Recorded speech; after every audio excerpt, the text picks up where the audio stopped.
اعوذ باللہ من الشیطان الرجیم بسم اللہ الرحمن الرحیم اللہم صلی اللہ سیدنا محمد وعلی آل سیدنا محمد بیعدد کل ذرۃ مئۃ الف مرتين سورہ البقرہ آیت نمبر 19۔ اس کو ہم آیت کو ہم اوپر سے شروع کرتے تو زیادہ سمجھ میں آئے گا۔ اللہ تعالیٰ ایک مسلمان کی منافق مسلمان کی صفت بتا رہا ہے۔ 17 آیت ہے، اس میں اللہ تعالیٰ فرماتا ہے مثلہم کمثل الذی استوقد نارا۔ اس مسلمان کی مثال ایسی ہے کہ جب اس کے پاس رسول پاک صلی اللہ علیہ وسلم کی شکل میں ایک نور آ گیا، فلما اضاءت ما حولہ ذہب اللہ، جب اس کے پاس سارا اس کا جو چاروں طرف اسلام پھیل گیا، لیکن اس نے مخالفت کی، اس نے اس کو نہیں مانا، اس نے مسلمانوں سے دشمنی کی، یعنی قرآن اور سنت کے خلاف چلا، رسول پاک صلی اللہ علیہ وسلم سے دشمنی کی اور قرآن سے دشمنی کی اور مومنوں سے دشمنی کی۔ تو اللہ کہہ رہا ہے میں نے کیا کیا، ذہب اللہ بنورہم وترکہم، میں نے اس سے چھین لیا وہ نور اور چھوڑ دیا فی ظلمات لا یبصرون، اس کو اندھیروں میں کہ اب اسے نظر نہیں آ رہا۔ دوبارہ سے ہم اس آیت کو سمجھتے ہیں، بہت امپورٹنٹ یہ آیتیں ہیں۔ اللہ کہہ رہا ہے کہ رسول پاک صلی اللہ علیہ وسلم کی شکل میں میرے پاس نور آ گیا، تو اب سوال پیدا ہوتا ہے کہ کیا اس وقت میرے پاس رسول پاک صلی اللہ علیہ وسلم کی شکل میں نور نہیں ہے؟ لیکن اس نور سے ہم نے آنکھیں بند کر لی ہیں، اس نور کی طرف ہم نے پیٹ کر لی ہے۔ وہ نور کیا ہے؟ وہ قرآن ہے۔ وہ نور کیا ہے؟ وہ رسول پاک صلی اللہ علیہ وسلم ہے۔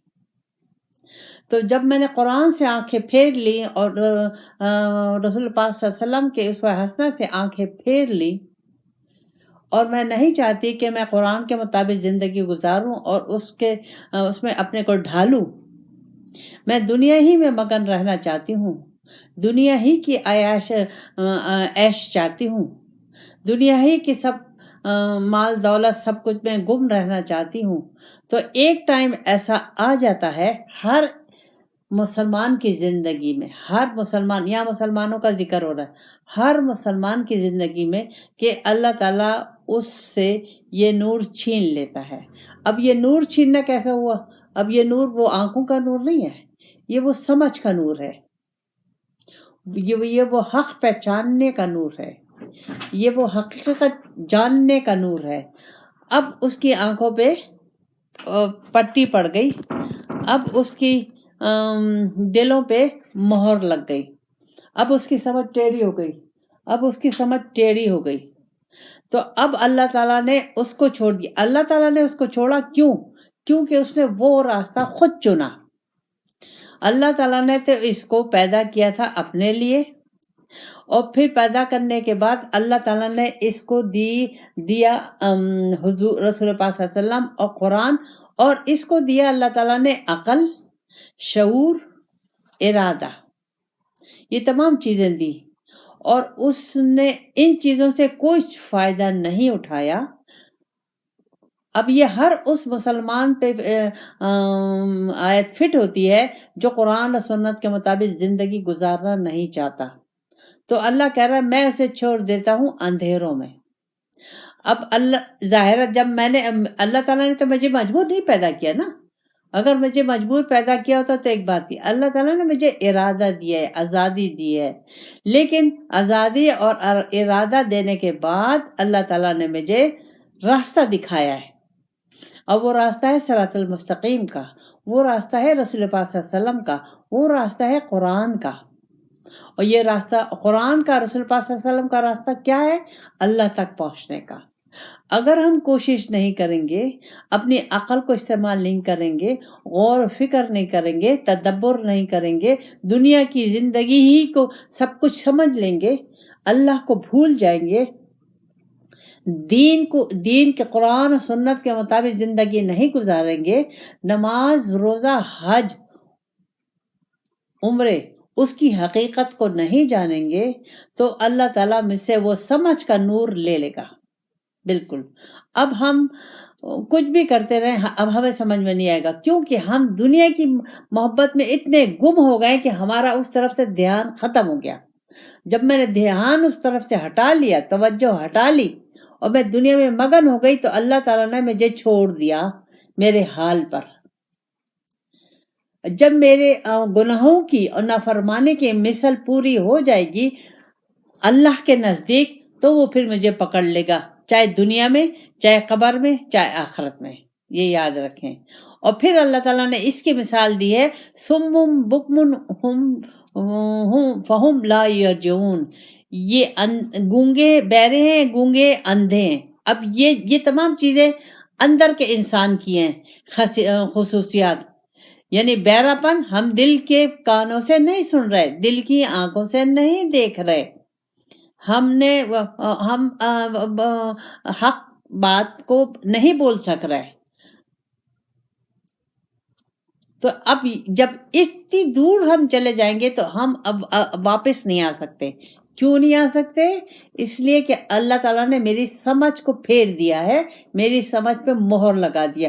اب اس کے آئینے میں ہمیں اپنے آپ کو دیکھنا ہے. پھر اللہ تعالیٰ کہتا ہے ایک اور قسم کی منافق مسلمان کی نشانی اور بتاتا ہے. اللہ کہتا ہے او کسیب من السماء فیہ ظلمات و رعد برق. اللہ کہتا ہے نور برس رہا ہے آسمان سے. یہاں کسیب من السماء یعنی بارش ہو رہی ہے آسمان سے. کائے کی بارش ہو رہی ہے؟ نور کی بارش ہو رہی ہے. نور کی بارش ہو رہی ہے آسمان سے. ویسے بھی جب بارش ہو تو آپ اس میں کیا ہوتا ہے؟ بارش ہوتی ہے، اندھیرا ہوتا ہے، بجلی ہوتی ہے، روشنی ہوتی ہے. یہ تین چیزیں اس میں تین چار چیزیں ہوتی ہیں. اب یہاں اس کو اللہ تعالیٰ نے تشبیہ دی ہے، وہ نور اللہ کی طرف سے قرآن اور رسول پاک صلی اللہ علیہ وسلم کی شکل میں. رسول پاک صلی اللہ علیہ وسلم آئے، نور برسنا شروع ہو گیا. آپ لوگوں کو معلوم ہوگا کہ رسول پاک صلی اللہ علیہ وسلم پیدا ہوئے تھے تو چاروں طرف نور پھیل گیا تھا. تو نور، اللہ کہتا ہے نور برسا آسمان سے تو اب انہوں نے چلنا شروع کیا. جب نور یعنی رسول پاک صلی اللہ علیہ وسلم آئے تو اب ہمارے لیے کیا ہوا؟ مشکلات پیدا ہو گئی، کیونکہ ہم اللہ کی طرف آنا نہیں چاہتے، دنیا کو چھوڑنا نہیں چاہتے، تن من دھن کی قربانی نہیں چاہتے، نفس کی قربانی نہیں چاہتے. تو وہ ہمیں مشکل لگ رہا ہے، ظلمات وہ ہمیں مشکل لگ رہا ہے. ہم نے اسلام لے تو لیا لیکن ہمیں مشکل لگ رہا ہے. ہم نے اسلام پہ چلنا تو شروع کر دیا تو ورادم تھوڑی سی روشنی بھی دکھائی دی، یعنی اس میں تھوڑا سا فائدہ بھی دکھائی دیا کہ اگر ہم اسلام کو لے لیں گے تو اس میں تھوڑا فائدہ بھی ہے. ورادم و برق، لیکن پھر اس میں آزمائشیں بھی ہیں، لوگوں کی باتیں بھی ہیں، لوگوں کے الزامات بھی ہیں، لوگ تکلیف بھی دیں گے، مشکلات بھی ہیں، پریشانیاں بھی ہیں. یہ اسلام کے ساتھ یہ چیزیں تمام جڑی ہوئی ہیں. تو جہاں ہمیں دنیا کا فائدہ نظر آتا ہے وہاں ہم دین اسلام کو لے لیتے ہیں، لیکن جہاں سختی آئی وہاں پھر ہم ڈر جاتے ہیں اور پیچھے ہٹ جاتے ہیں. ایک قدم آگے آتے ہیں، 10 قدم ہم پیچھے چلے جاتے ہیں. مستقل مزاجی تو ہم میں ہے ہی نہیں، مضبوط ارادہ، پکا ارادہ تو ہے ہی نہیں، نیک نیت تو اللہ کی ہے ہی نہیں، اللہ کو پانے کی ہے ہی نہیں. یہ تمام جو مشکلات آ رہی ہیں وجہ یہ ہے اس کی کہ میں نے نیت بنائی نہیں، میں مخلص ہوئی نہیں. میں نے جو نیت بنائی تھی وہ میں نے اپنی دنیاوی مفاد کے لیے بنائی تھی. میں نے اللہ کو پانے کے لیے نیت نہیں بنائی، دنیاوی مفاد کے لیے کہ چلو اسلام لے لیتے ہیں تو ہمیں کچھ برکات حاصل ہوں گی، کچھ ہمارے دنیاوی فائدہ ہو جائے گا، حج کر لیں گے تو ہمارا نام ہو جائے گا، عمرے کر لیں گے تو ہمارا نام ہو جائے گا، خیر خیرات کریں گے تو ہمارے نام ہو جائے گا. تو یہ تمام چیزیں ہیں. تو پھر یہ ہم کیا کرتے ہیں جب یہ تمام اس راستے میں مشکلات ہیں، تکلیفیں ہیں، آزمائشیں ہیں، امتحانات ہیں اللہ کی طرف سے، تو اللہ تعالیٰ کیا اللہ کہہ رہے یجعلون باصابعہم فی اذانہم من الصواعق حذر الموت، لیکن یہ لوگ کانوں میں انگلیاں دے لیتے ہیں موت کے ڈر سے۔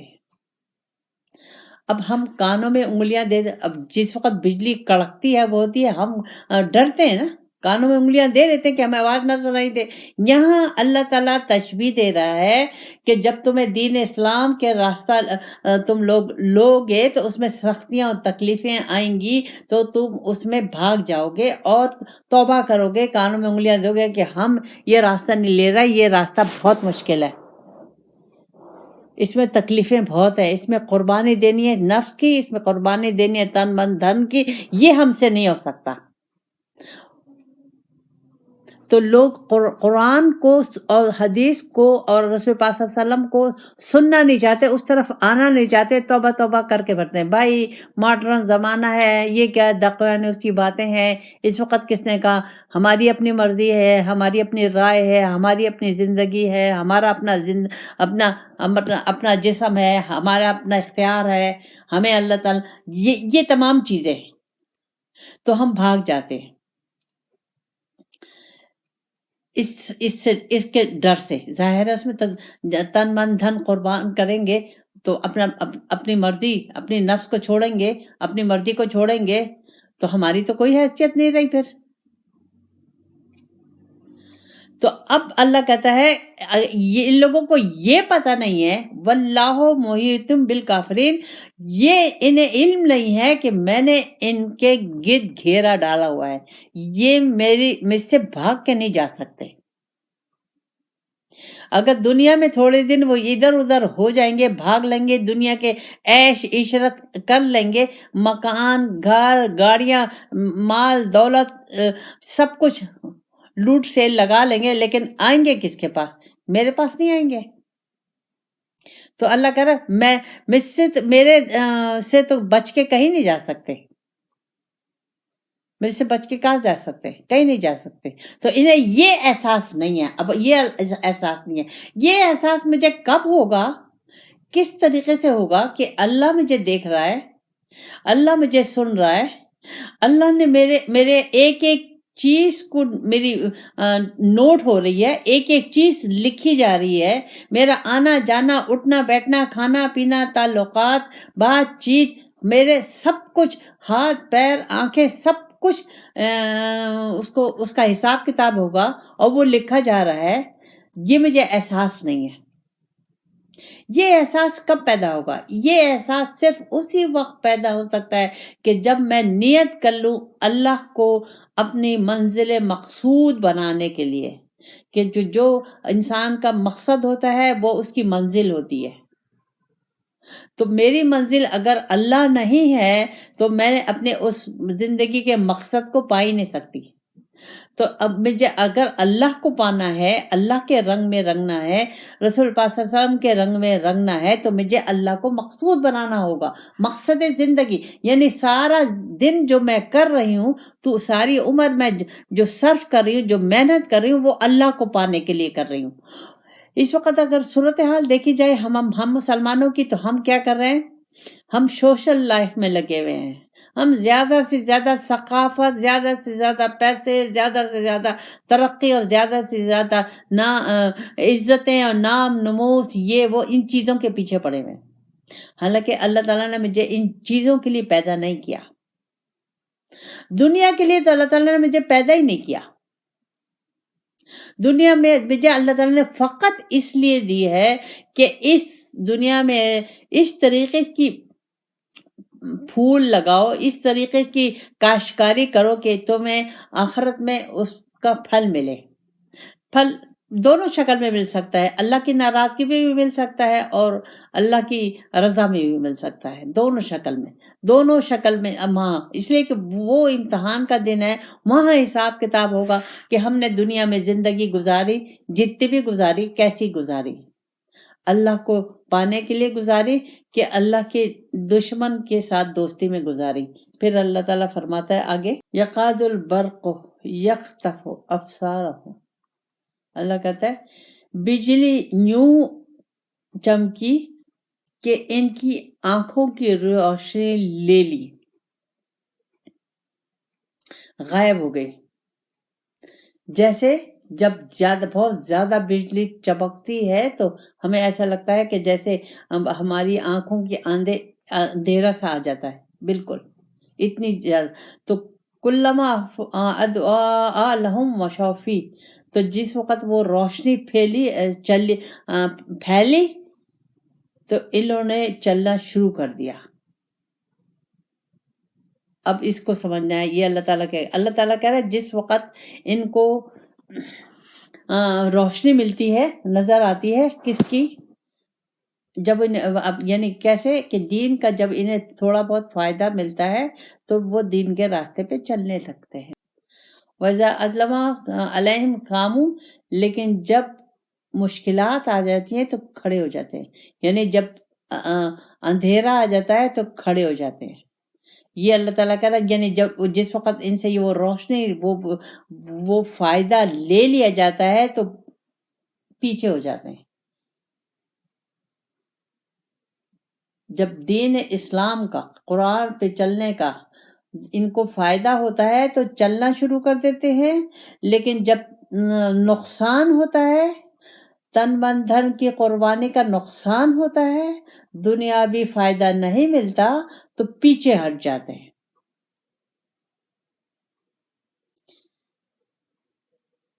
پھر اللہ کہتا ہے وَلَوْ شَاءَ اللَّهُ لَذَهَبَ بِسَمْعِهِمْ وَأَبْصَارِهِمْ، اللہ کہتا ہے کہ اگر میں چاہوں تو ان سے لے لوں یہ سننے کی صلاحیت اور یہ دیکھنے کی صلاحیت۔ جب یعنی کیسے کہ دین کا جب انہیں تھوڑا بہت فائدہ ملتا ہے تو وہ دین کے راستے پہ چلنے لگتے ہیں۔ وَإِذَا أَظْلَمَ عَلَيْهِمْ قَامُوا، لیکن جب مشکلات آ جاتی ہیں تو کھڑے ہو جاتے ہیں، یعنی جب اندھیرا آ جاتا ہے تو کھڑے ہو جاتے ہیں۔ یہ اللہ تعالیٰ کہہ رہا ہے یعنی جس وقت ان سے وہ روشنی وہ فائدہ لے لیا جاتا ہے تو پیچھے ہو جاتے ہیں۔ جب دین اسلام کا، قرآن پہ چلنے کا ان کو فائدہ ہوتا ہے تو چلنا شروع کر دیتے ہیں، لیکن جب نقصان ہوتا ہے، تن من دھن کی قربانی کا نقصان ہوتا ہے، دنیاوی فائدہ نہیں ملتا تو پیچھے ہٹ جاتے۔ پھر اللہ کہتا ہے وَلَوْ شَاءَ اللَّهُ لَذَهَبَ بِسَمْعِهِمْ وَأَبْصَارِهِمْ، اللہ کہتا ہے کہ اگر میں چاہوں تو ان سے لے لوں یہ سننے کی صلاحیت اور یہ دیکھنے کی صلاحیت۔ سننے کی یعنی قرآن کے مطابق جو اللہ کی جو آواز ہے، جو حق کی آواز ہے، جو تھوڑی بہت یہ سنتے ہیں، اگر میں چاہوں میں ان سے یہ بھی لے لوں گا۔ ان اللہ علی کل شیء قدیر، میرے لیے کوئی چیز مشکل نہیں ہے۔ اگر ان کا یہی طریقہ کار رہا، یہاں اللہ تعالیٰ مجھے سمجھانا چاہ رہا ہے کہ تم لوگوں کو جب قرآن و سنت کے مطابق زندگی گزارتے ہو اور تمہیں فائدہ ہوتا ہے تو تم چلنا شروع کر دیتے ہو اس پہ، لیکن جب تمہیں تن من دھن قربان کرنے کا ٹائم آتا ہے تو تم پیچھے ہٹ جاتے ہو۔ تو اللہ کہہ رہا ہے کہ اگر جو تھوڑے بہت تمہیں سمجھ میں آیا ہے، اگر میں چاہوں تو میں تم سے وہ بھی لے لوں، تمہاری سمجھ بھی لے لوں، تمہاری آنکھیں بھی لے لوں، جو تھوڑا بہت تمہیں نور نظر آیا ہے یا فائدہ نظر آیا وہ بھی میں تم سے لے لوں، کیونکہ میں تو ہر چیز پر قادر ہوں، لیکن میں نہیں لیتا، تمہیں تمہارے حال پہ چھوڑ دیتا ہوں۔ اگر تم سمجھدار ہوگے تو واپس آ جاؤ گے، اور اگر دنیا میں گم ہو گئے تو بس وہ تو خود بخود ہر چیز تم سے ختم ہوتی چلی جائے گی، اللہ تعالیٰ مہر لگاتا چلا جائے گا۔ یہ جو ہم نے الحمدللہ سورہ فاتحہ پڑھی ہے یہ سب اس کا جواب آ رہا ہے. پھر اللہ تعالیٰ آگے ہم کہتے ہیں نا وہاں اوکے ایاک نعبد و ایاک نستعین، تو یہاں اللہ تعالیٰ اس کا جواب رہا ہے یا ایھا الناس اعبدوا. اچھا اب دوسری آیت ہے، ہم نے اللہ سے کہا تھا کہ ایاک نعبد و ایاک نستعین، تو اللہ تعالیٰ کا اس کا جواب دے رہا ہے یا ایھا الناس اعبدوا ربکم الذی، اے لوگو بندگی کرو اس رب کی خلقکم جس نے تم کو پیدا کیا ہے، والذین من قبلکم جس تم سے پہلے لوگ جو گزرے ہیں ان کو بھی پیدا کیا ہے، لعلکم تتقون تاکہ تم ہدایت پر آ جاؤ، تاکہ تمہاری زندگی محتاط زندگی ہو جائے. تو اب اس کے لیے اللہ تعالیٰ نے مجھے شرط لگائی ہے بندگی. تو جب میں بندگی کروں گی تو پھر میں محتاط ہوں گی، بندگی نہیں کروں گی تو میری زندگی محتاط نہیں ہو سکتی. تو میں بندگی جب ہی کر سکتی ہوں جب میں اللہ کو اپنا حقیقی رب مان لوں. اس وقت تو میرے دنیا میں کتنے رب ہیں، جو مجھے پال رہا ہے، جو میرا خیال رکھ رہا ہے، جو مجھے محبت دے رہا ہے، جو میری عزت کر رہا ہے، جو مجھے پیسے دے رہا ہے، جو دولت دے رہا ہے، وہ میرا رب ہے. وہ حقیقی رب کو تو میں بھول گئی ہوں. تو یہاں اللہ تعالیٰ کہہ رہا ہے نہیں، پہلے تمہیں بندگی کرنی ہوگی، پہلے تمہیں مجھے اپنا حقیقی معبود ماننا ہوگا، حقیقی اپنا رب ماننا ہوگا، پالنے والا، رزق دینے والا، محبت دینے والا، عزت دینے والا، زندگی اور موت دینے والا، وہ والا رب تم حقیقت میں تم مانو گے. ماننا بھی چاہیے کہ تمہیں پیدا کیا، تم سے پہلوں کو پیدا کیا. مان لو گے تو تم متقی پرہیزگار ہو جاؤ گے، تمہاری زندگی محتاط ہو جائے گی اور تمہاری زندگی وقف ہو جائے گی اللہ کے لیے اور اللہ کے رسول کے لیے. زندگی تمہاری اسی دنیا ہی میں تمہیں اللہ کی دیدار کی بشارت مل جائے گی، اسی دنیا میں تمہیں جنت کی بشارت مل جائے گی، خوشخبری مل جائے گی. تم ہر چیز سے بے نیاز ہو جاؤ گے،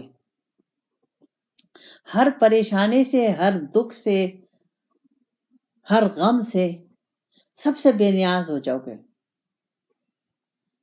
کوئی تمہارے پر، تمہارے روح پر کوئی اثر انداز نہیں ہوگی، تمہارے دل و دماغ پر کوئی چیز اثر انداز نہیں ہوگی اگر تم نے حقیقی معنوں میں میری بندگی اختیار کر لی. اللہ تعالی ہمیں توفیق دے. ربنا آتنا فی الدنیا حسنۃ وفی الآخرۃ حسنۃ وقنا عذاب النار.